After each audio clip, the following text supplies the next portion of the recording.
Continuamos, en este caso, con la presentación que va a ser sobre la encuadernación del libro japonés del profesor José Luis Gonzalo Sánchez Molero, que es decano de esta casa, es doctor en Historia Moderna, un gran especialista en bibliofilia regia, Felipe II, con numerosísimas publicaciones, proyectos y demás. Es más joven que yo, es amigo y en esta ocasión, bueno, siempre que puede, nos habla de esa gran afición y con conocimiento adquirido sobre el libro oriental. Lo saca en todos los lugares.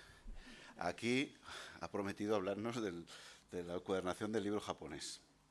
Así que, José Luis, decano, amigo, tienes la palabra. Muchas gracias, Fermín. Solo una aclaración. Esta vez no ha sido por voluntad mía hablar de la encuadernación del libro japonés, sino que directamente el profesor Antonio Carpallo en el programa me dijo: te he puesto la encuadernación japonesa. Y ya, vale. Entonces pues tendré que hablar de eso y hablaré de ello porque, naturalmente, cuando te proponen que hables de un tema en concreto, aunque hayas estudiado cuestiones relacionadas con el libro antiguo oriental o el libro antiguo japonés, cuando te piden que hagas un tema específico, pues eso te permite volver a repensar las ideas que tenías anteriormente, volver a la bibliografía y, por último, desde luego, aprender más de lo que yo inicialmente sabía sobre la encuadernación japonesa y reflexionar sobre ella. Como también sabrán no solo los alumnos que hay aquí, también muchas personas que asisten o han asistido a comunicaciones o ponencias o conferencias mías, a mí, tanto en clase como en las conferencias, siempre me gusta traer testimonios materiales de lo que hablo. Y por lo tanto he traído libros antiguos japoneses. No tantos para todos los que están aquí, de manera que no sé si podrán llegar hasta el final los que he traído, pero sí que he traído algunos para mostrarlos en mesa y luego pasárselo a ustedes para que puedan tocarlos, puedan ojearlos, puedan experimentarlo. El libro, la encuadernación, seamos claros, los libros están hechos para ser tocados, para ser leídos y para ser manejados. Siempre hay que tener una precaución en el manejo y en la conservación de los mismos, porque además son materiales bibliográficos del siglo XVIII y del siglo XIX los que he traído. Pero siempre los he adquirido y los traigo como material didáctico, no como fondo antiguo. Y por lo tanto, como material didáctico, no tengo ningún inconveniente en que ustedes lo manejen. Bien, a lo largo de mi intervención, pues iré pasando los libros. Es posible que de la primera y segunda fila haya retención, pero bueno, espero que vaya avanzando hasta el final y que del final vuelvan a la mesa del ponente o como que está ahora con ustedes. Bueno, acabamos de hablar de la encuadernación griega, que casi es oriental, pero nos vamos a ir a una encuadernación que es mucho más oriental, de Extremo Oriente, que es la encuadernación japonesa. Y eso lo hago siempre no con el propósito de plantear o evidenciar lo exótico del libro japonés, lo exótico para nosotros, sino siempre con el propósito de plantear un debate entre nuestro concepto de encuadernación o nuestro concepto de libro y el concepto de libro o de encuadernación que tenían en Oriente. No solo se trata de productos exóticos, sino de una materia para reflexionar, ver qué soluciones técnicas y decorativas se aplicaron en Oriente, cuál era su razón de ser. Y el caso japonés es especialmente interesante. Es especialmente interesante porque, por un lado, reconozcámoslo, la escritura, la encuadernación, la producción del libro en Japón estuvo muy determinada por la influencia china. Y la influencia china es evidente.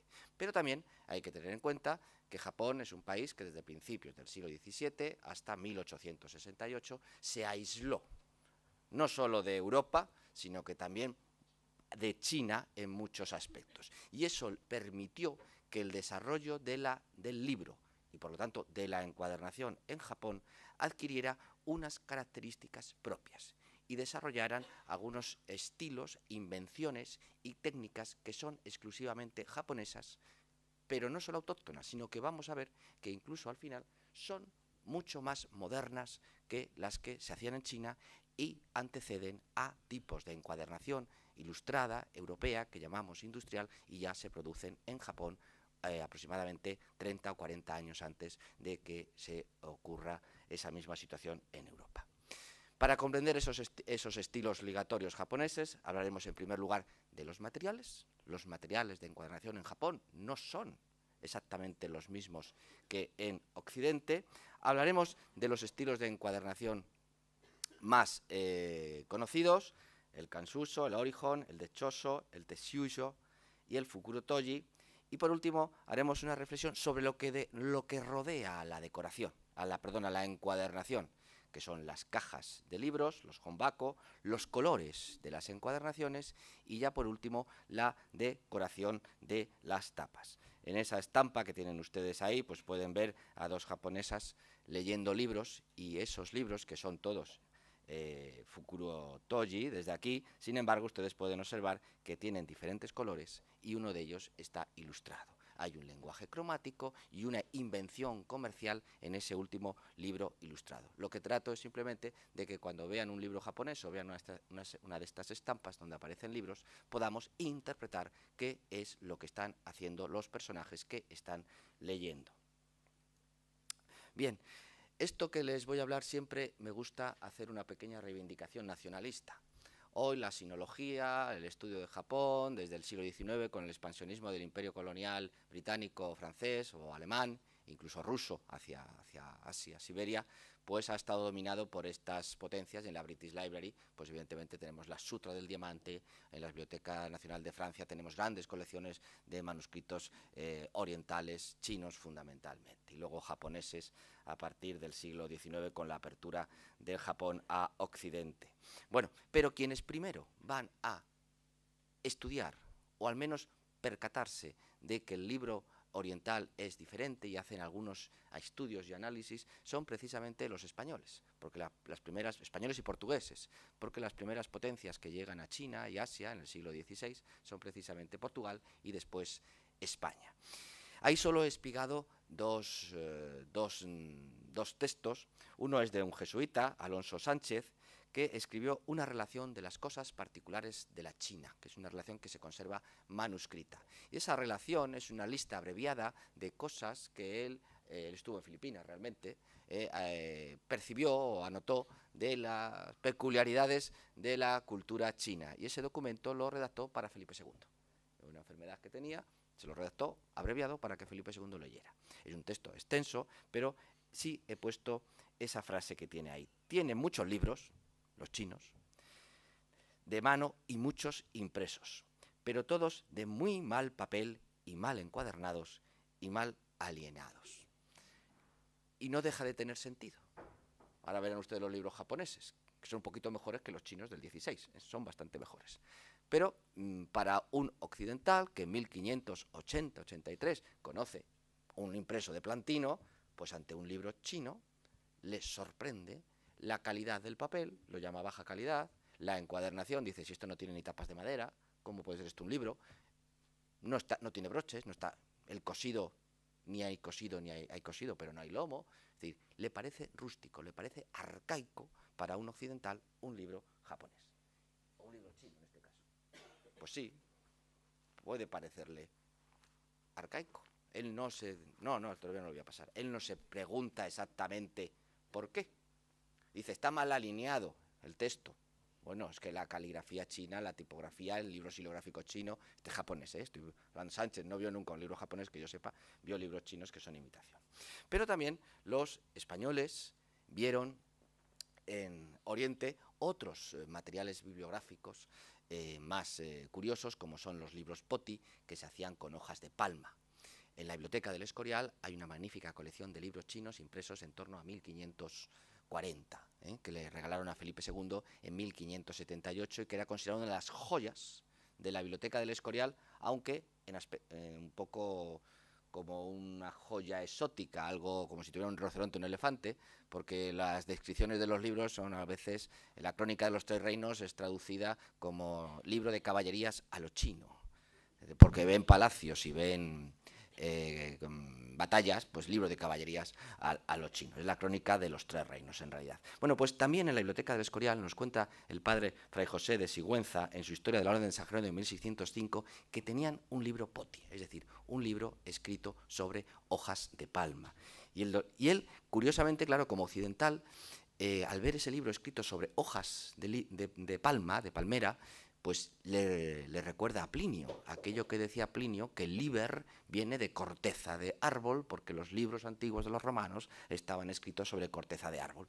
Y entonces, para Sigüenza, aquellos libros poti que vienen de Indonesia y de Filipinas, pues le parecen un émulo, un ejemplo de que lo que decía Virgilio de alguna manera tenía que ser verdad, porque en Asia existía.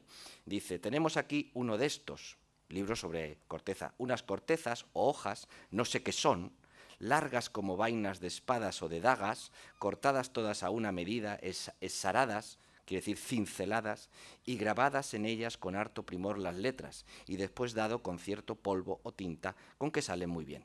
Es una historia entera, más no sé qué letra es. El título dice, Lengua Malabar. La encuadernación es graciosa, porque están todas estas hojas agujereadas y por ellas pasa un cordel y las tablas de fuera parecen del mismo palo o madera. Antigüedad hermosísima. Le parece muy hermosísimo porque piensa que esto es lo que vio Plinio 2000 años atrás. Luego veremos ejemplos de libros poti más adelante. Bien, esto pues empezamos, pero luego a principios del 19, con la pérdida del Imperio colonial, perdimos toda esa tradición bibliográfica. Vamos a hablar de los materiales ligatorios, porque si entendemos qué materiales se usan en Japón para la encuadernación, podremos comprender también las características estéticas y materiales de los mismos. Lo que más llama la atención es que para la encuadernación japonesa y también china, el principal material es el papel. Papel prensado, cartón si queremos, pero papel absolutamente flexible, lo cual para la encuadernación de la misma época, incluso aunque usamos cartón o papelón, no tiene esta flexibilidad en los tiempos modernos. Esto es una característica propia del mundo oriental. El papel es utilizado no solo para escribir, el papel es utilizado para muchas más cosas. Y hay que recordar que el papel empezó empleándose para papel higiénico, realmente en China, después para refuerzo de la ropa, para que tuviera más abrigo la ropa. Luego se dan cuenta de que sobre eso se puede escribir, que es más barato que escribir sobre bambú o sobre seda. Y luego el papel, ya sabemos todos que en la cultura japonesa el papel, en las ventanas, las paredes, etcétera, el papel se usa para todo. Por lo tanto, no es extraño que usen el papel, aunque veremos que luego hay una razón para no poner tapas duras. Porque en realidad, y esto ya se lo digo, esto no es un libro, esto es un fascículo. Y por lo tanto, la encuadernación que estamos viendo en muchos aspectos es una encuadernación provisional. Otra cosa que vamos a encontrar en el mundo japonés es el uso de la inexistencia prácticamente de la madera. No se hacen tapas de madera para las encuadernaciones, siempre se usa el papel. Y para coser o para unir los cuadernillos, vamos a llamarlos así, en los libros japoneses, también en los libros chinos, se usa el hilo y la cola. Veremos que hay encuadernaciones con hilo y encuadernaciones que son exclusivamente encoladas. En el mundo occidental, en la misma época, siempre se usa el hilo, o el cordel, el hilo, la lumbre, como me enseña Antonio Carpallo, los nervios, etcétera, etcétera. Hay un cosido de los cuadernillos. Sin embargo, muchos estilos o formas de encuadernación japonesas no usan el hilo, simplemente usan la cola, el pegamento, para unir esas hojas. Lo cual también es moderno, si lo entendemos, en el sentido de que nosotros en Europa tardamos hasta la encuadernación americana, la encuadernación industrial tipo americana, a usar solo el encolado. Las formas son diversas, son combinadas, pero siempre sorprende la sencillez. Y eso quiero decirlo. Aunque la comunicación ponencia se denomina, la encuadernación japonesa, habría que haber puesto la encuadernación japonesa antigua. Porque encuadernación japonesa actual la tenemos, se practica, pero la encuadernación japonesa que tenemos aquí, pues digamos que es la que hacemos ahora. Esto se puede comprar en el Vips, esto te lo venden como una agenda japonesa. La encuadernación no es japonesa, la encuadernación es totalmente occidental. Ahora, como le hemos puesto tapas supuestamente de laca estilo Nanban, esto es preciosa. Yo la tengo y como es tan bonita ni escribo en ella. No escribo nada, es imposible.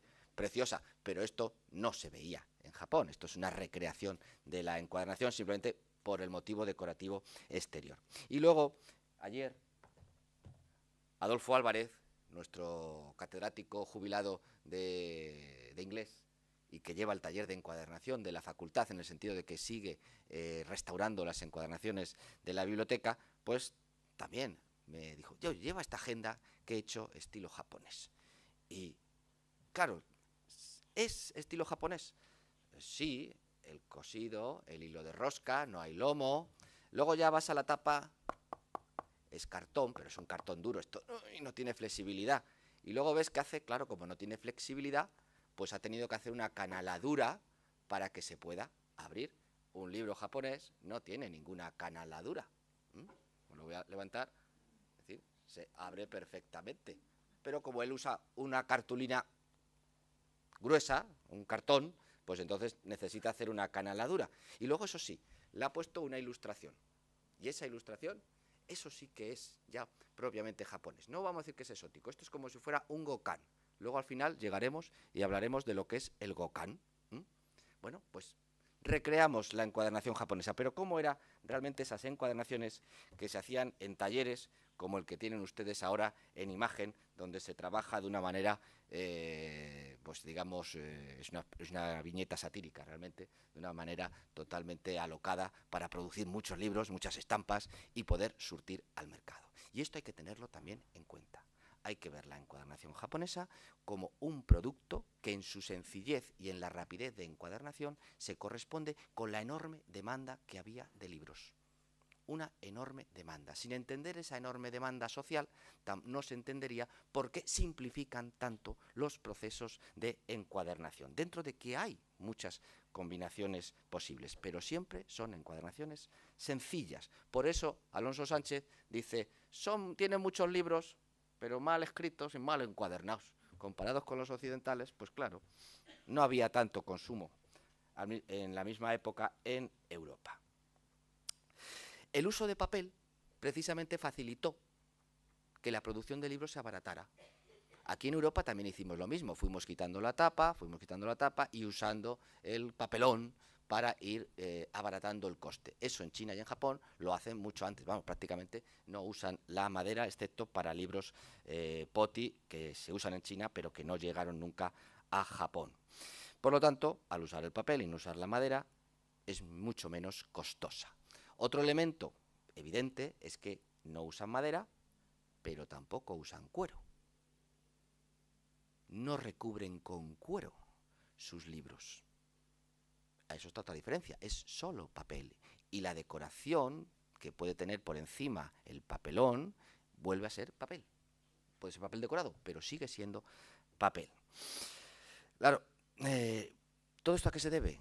Las encuadernaciones en el mundo occidental, desde la Edad Media, parten de una idea de protección del libro. Hay que proteger el libro. Tapa de madera, golpes, desgaste físico, cuero, humedad. Para eso sirve el cuero. Sin embargo, los libros japoneses o chinos omiten completamente esos materiales. ¿No querían proteger sus libros? Sí. Lo que ocurre es que sus libros no estaban concebidos, estas encuadernaciones, como la encuadernación definitiva, eran encuadernaciones provisionales y realmente estos libros, su encuadernación definitiva estaba en los honbaku o cajas de libros, donde los mismos se guardaban. Y esas cajas de libros, que pueden ser de madera y que pueden ser luego muy decoradas, con cubiertas enteladas o pintadas, eran el verdadero recipiente o receptáculo que protegía los libros. Luego también veremos que el hecho de que los libros japoneses y orientales, chinos en general, estén divididos en múltiples fascículos, porque esto no es un libro exactamente, esto es un fascículo o un tomo suelto, es lo que hace que necesiten esas cajas para cada obra meterla en una de ellas. no podemos entender la encuadernación oriental sin al mismo tiempo darnos cuenta que estos libros estaban concebidos para guardarse en cajas, los honbaku, que era su encuadernación definitiva desde la mentalidad oriental. Además, los libros japoneses, o los libros orientales, hay que recordar que se imprimen de manera xilográfica mucho antes que en Occidente. Es decir, la copia manuscrita, lenta, entre comillas, y cara o costosa que tenemos en la Edad Media hasta que llega la imprenta con Gutenberg, eso en China lo solucionan muchísimo antes. Lo solucionan en torno al 500 y en el siglo IX está ya perfectamente establecido una producción xilográfica que abarata enormemente el coste. Por lo tanto, los libros son muy baratos de producir. Otra vez volvemos a lo mismo. ¿Por qué ponerles encuadernaciones de madera o de cuero costosas? Y no se trata de que no conocieran la encuadernación occidental. Les bastaba con el contacto con el libro islámico para darse cuenta que sí que se podía usar cuero. En el libro islámico, eso sí, usan papelón, pero podían haber usado el cuero. No se trata de desconocimiento, simple y llanamente que no es necesario en este sistema de producción del libro en Oriente.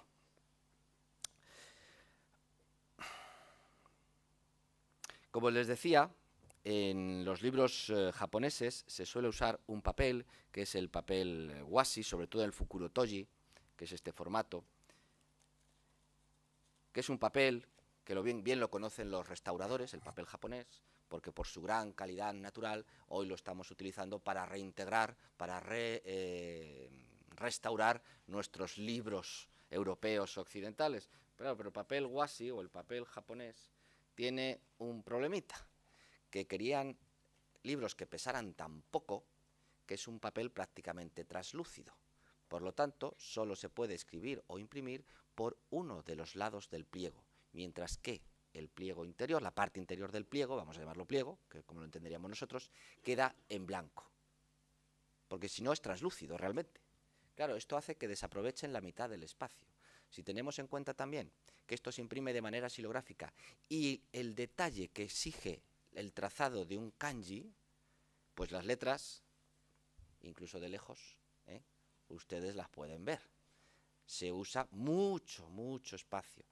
Por lo tanto, hace que sea imposible, si todo el contenido de este libro es el Tokaido Meisō Zue de 1789, si todo el contenido lo quiero meter en un libro, realmente el Tokaido es así. Por eso lo tienen que trocear y crean encuadernaciones que vamos a denominar provisionales en cierta manera. Y luego hay una última razón que les va a sorprender a ustedes. Nosotros tenemos muy claro que los libros se reencuadernan en Occidente, pero lo que no hacemos es modificar el formato. Claro, nosotros tenemos un formato que es el formato códice. El rollo lo medio abandonamos ya cuando cayó el Imperio Romano y pocos rollos hacemos. Algunos se hacen, pero para cuestiones muy particulares, administrativas o musicales, por ejemplo. Pero este formato es el códice. Esto incluso me dirán, ¿eso es un códice? Digo, no. Ya simplemente como les he mostrado cómo se encuadernan se cosen los pliegos, se dan ustedes cuenta que no. Pero claro, este es otro formato. Ahora hablaremos de él. Es formato acordeón. Bien. Que convive con este otro. El Orihon y el Fukurotoji. Los dos conviven. Esto para textos religiosos, formato arcaico, sutras de Buda. Esto una guía de viajes.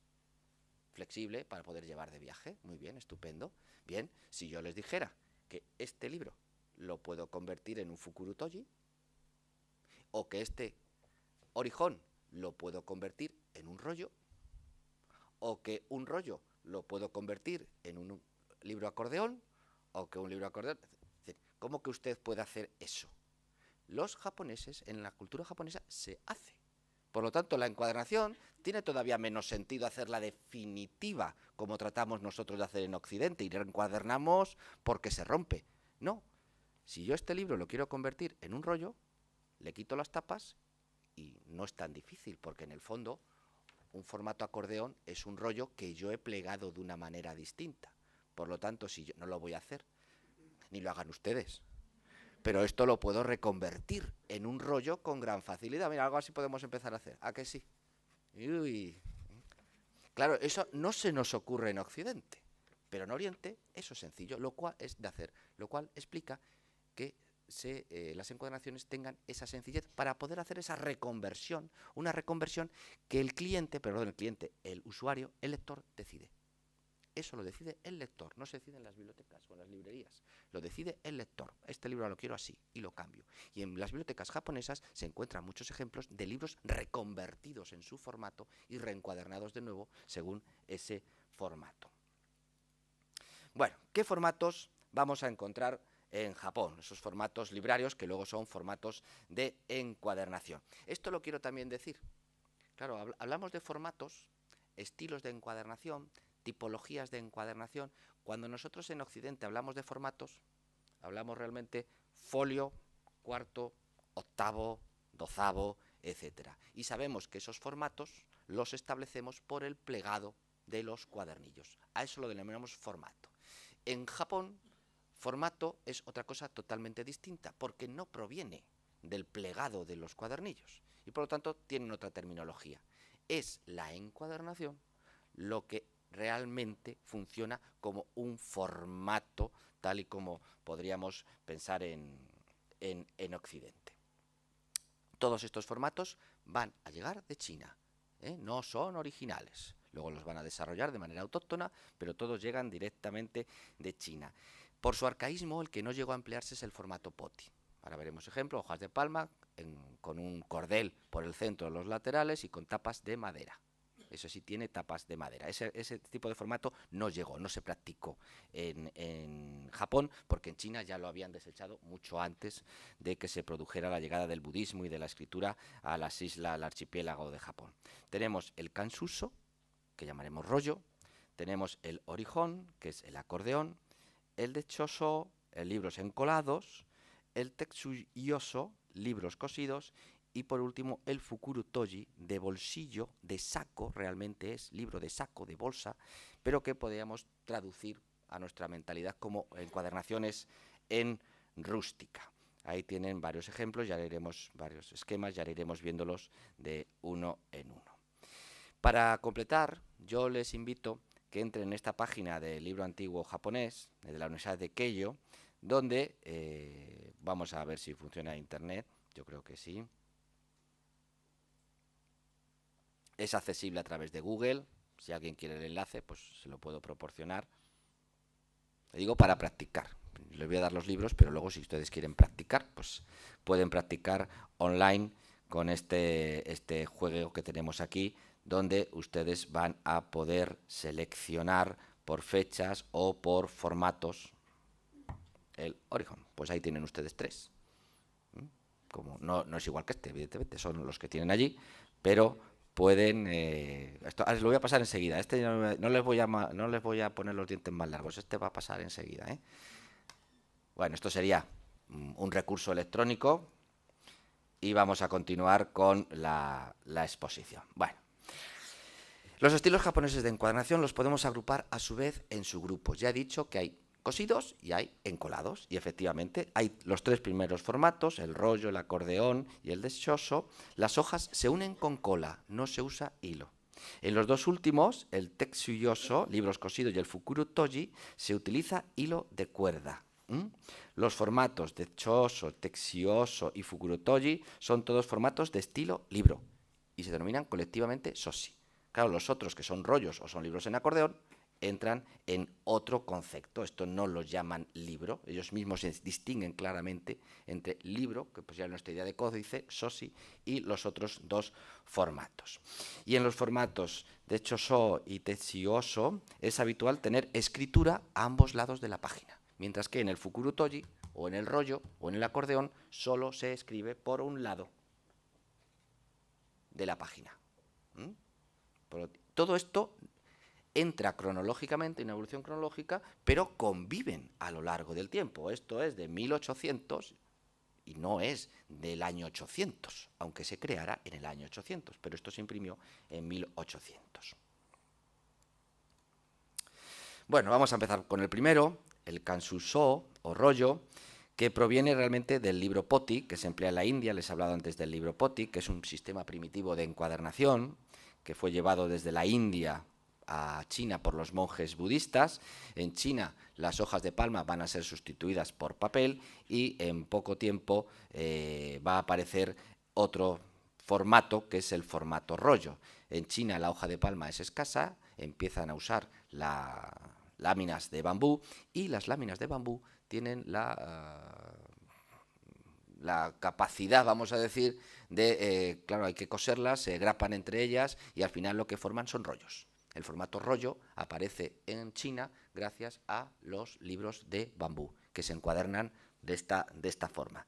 El libro de bambú es muy caro y en torno al año 100, como ustedes saben, el papel empieza a ser usado en China y entonces sustituyen el bambú por papel, pero el papel lo siguen utilizando en formato rollo. Como todos sabemos, la Sutra del Diamante, del año 868, el primer libro impreso con fecha impresa, con fecha clara, con colofón al menos, está en formato rollo.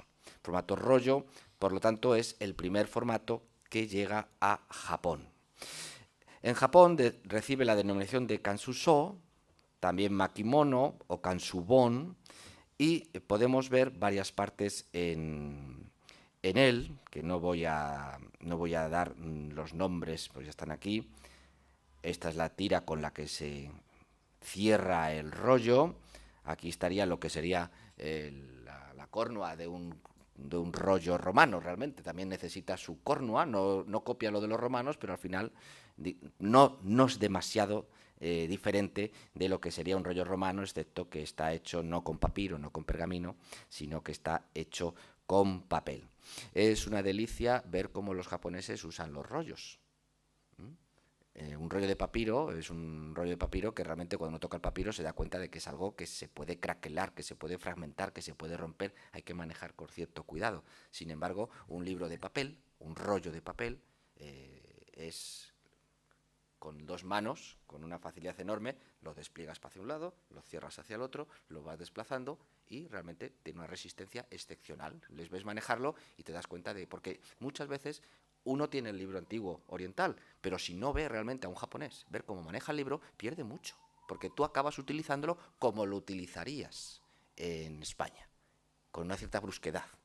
Y ellos te das cuenta que tienen otra forma de relacionarse con el libro.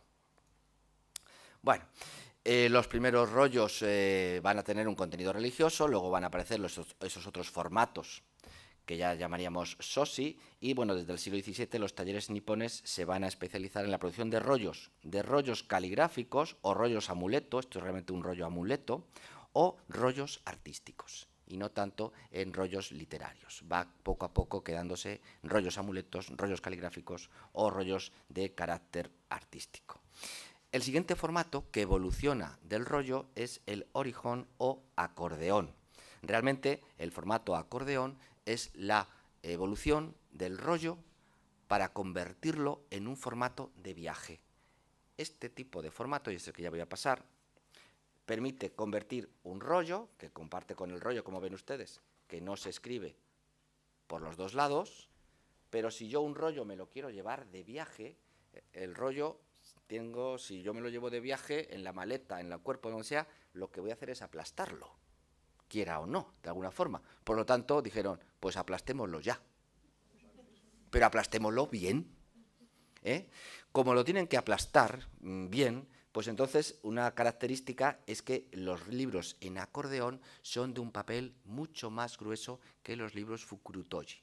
Aquí usas el washi, un papel muy ligero, casi translúcido, pero como aquí hay plegado y plegado y plegado, usan otro papel de estilo kozo, llamado kozo, mucho más grueso y o con dos hojas de papel pegadas entre sí para conseguir esta función de pegado. Bueno, ya lo...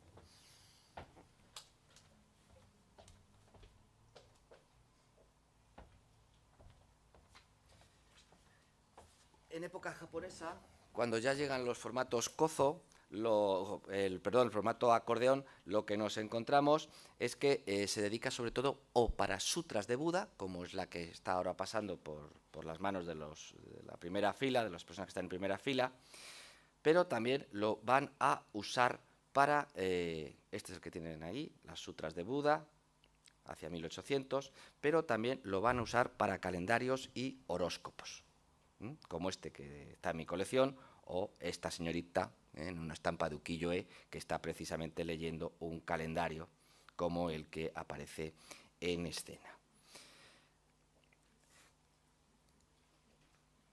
El otro tipo de encuadernación es la de cho-so, que son hojas de papel encoladas, y bueno, ahí está explicado, realmente son pliegos que se generan bifolios, y esos bifolios se unen uno al otro por el pliegue encolándolos. Si uno lo mira en esta posición, es lo más parecido a veces a cuadernillos, porque tú aquí sí aprecias cuadernillos en este formato. Si ustedes miran este, ya no se lo voy a pasar, dirán, no hay cuadernillos, claro, porque son bifolios. Aquí no se usa hilo, solo se usa cola. Se empezó a utilizar desde el siglo XIII y principalmente para manuscritos.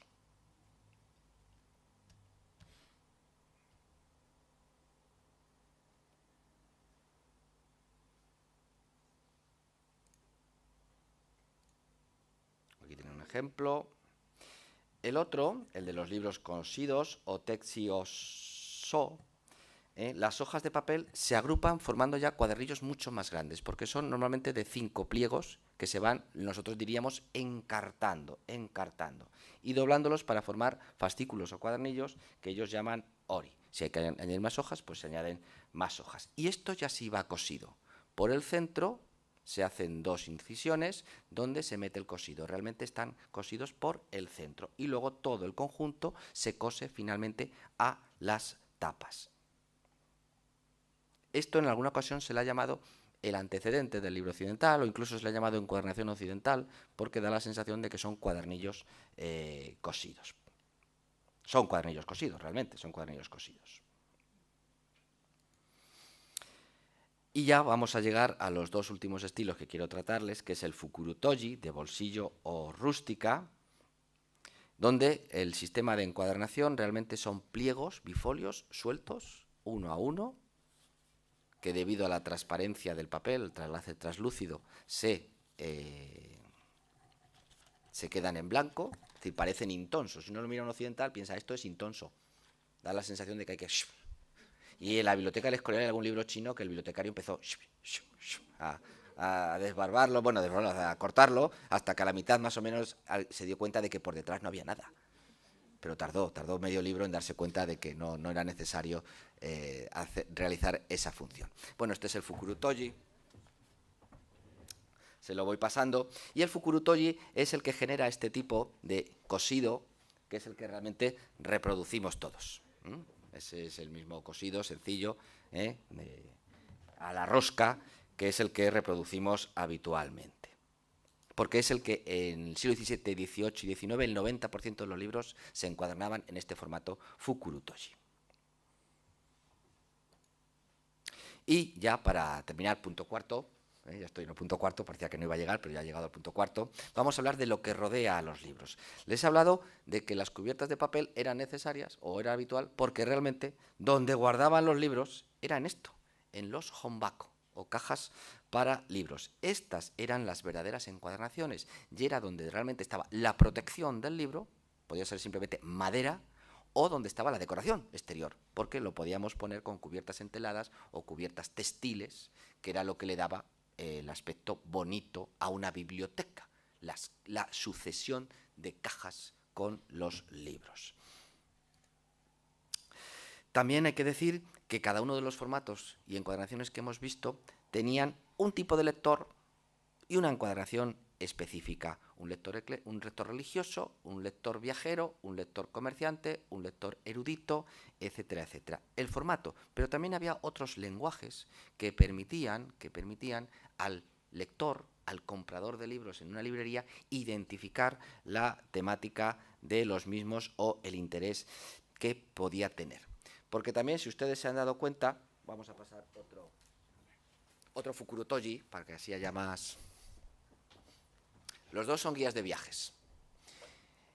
Y esta que tiene este señor por aquí, yo le recomiendo que vaya a la última hoja, recordando que los libros orientales se abren en dirección contraria, que eso se me ha olvidado contarlo, se abren en dirección contraria. Si usted va a la última hoja, que para algunos será la primera, usted tiene allí una librería japonesa con todos los materiales a la venta al público. En el Tokaido Meisō-zue, que es el que tiene usted. Bueno, esas encuadernaciones se habrán dado cuenta que no solo son sencillas desde el punto de vista técnico, sino que también son muy sencillas desde el punto de vista decorativo, hasta que las cosas empiezan a cambiar. Y empiezan a cambiar a fines del siglo XVIII. Y las tapas, que hasta entonces solo tenían esto, el daisen, o título, una tira de papel, pum, encolada, y no había otra cosa, y todos los libros son aparentemente iguales. Fijaros el problema para identificar si todos los libros tienes que leer el daisen para saber de qué libro se trata. Empiezan a aparecer cubiertas decoradas con motivos vegetales o florales en relieve o acolchados, es decir, ni dorado ni gofrado. Es, digamos, una técnica de acolchado de las telas, de estampado del papel, que queda unos motivos vegetales, simbólicos. Espero que se pueda ver bien en pantalla. Y esto coincide con la aparición de nuevas demandas por parte de los lectores y necesidades comerciales de los mismos. Hay una competencia comercial evidente. He hablado de que había mucha demanda. Pues llega un momento que si hay mucha demanda, las imprentas, los editores de la época, desean ofrecer un valor añadido a sus libros. Y un valor añadido es la decoración o la capacidad de identificar mejor los contenidos de los libros. Hasta este momento, hasta que empiezan a poner decoraciones, había un código de color. El libro en amarillo era un código de ciencia. Era un libro científico. El libro en rojo era un libro infantil. El libro en negro era otra temática. Es decir, más o menos, por las tapas, el color de las tapas, tú identificabas temáticas. Llega un momento en que se añade otro tipo de información. El contenido de los daisen, en principio, era solo el título y el volumen. Luego se añade el nombre, el Morokudo Daisen. Y entonces ya el comprador podía saber quién es el autor. Parece curioso, pero van añadiendo información. Y luego todos esos motivos decorativos que acabo de citar, hasta que se dan cuenta de que lo que realmente funciona es la ilustración. Ilustrar. Japón es el país donde la estampa coloreada, el ukiyo-e, tiene un desarrollo extraordinario. Las casas no se decoraban con pinturas, se decoraban con estampas coloreadas. Y llega un momento que el negocio de estampas, paralelo al negocio de la impresión de libros, que también están ilustrados, pues empieza a ponerse en relación y desean darle más información. El edaisen, yo le puedo añadir una imagen ilustrada, al principio en blanco y negro, pero después, estamos hablando aquí de 1805, unos poquitos años después, hacia 1830, vemos que el daisen va acompañado ya de una ilustración en color. Hemos introducido el color. Estos son novelas, las dos son novelas. Y el siguiente paso, lógico, era extender toda la decoración a la superficie de la tapa. La tapa anterior aparece con una estampa de ukiyo-e coloreada y la tapa posterior aparece con una decoración de motivos vegetales o geométricos. Este tipo de decoración se va a usar fundamentalmente para otra tipología de libro. Ya con esto termino, que son los gokan. Y he traído varios gokan. Sí, yo creo que con estos dos se puede pasar y yo con este termino y hago el último efecto teatral de mi intervención. Veo que me amenizan con música también. No sé dónde. No es música japonesa, pero me amenizan con música. Bueno, aquí lo tenemos. Tapa anterior, estampa de ukiyo-e, coloreada, estupenda. Tapa posterior, pues un motivo mucho más simplín. Aquí Carlos Clavería ha hecho un gesto, pero no lo han visto ustedes, pero entonces, como lo han visto ustedes, me ha dejado la primicia para hacerlo.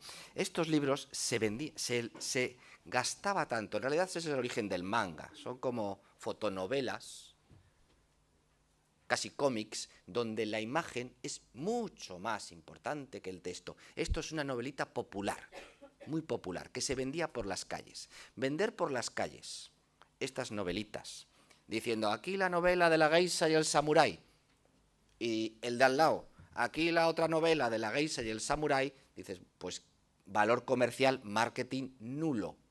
Ahora, si yo empiezo a ilustrarlo y te estoy ofreciendo realmente una estampa de ukiyo-e que luego tú puedes quitar y poner en tu casa encima de la cama para decorarla, pues entonces le estás dando un valor añadido.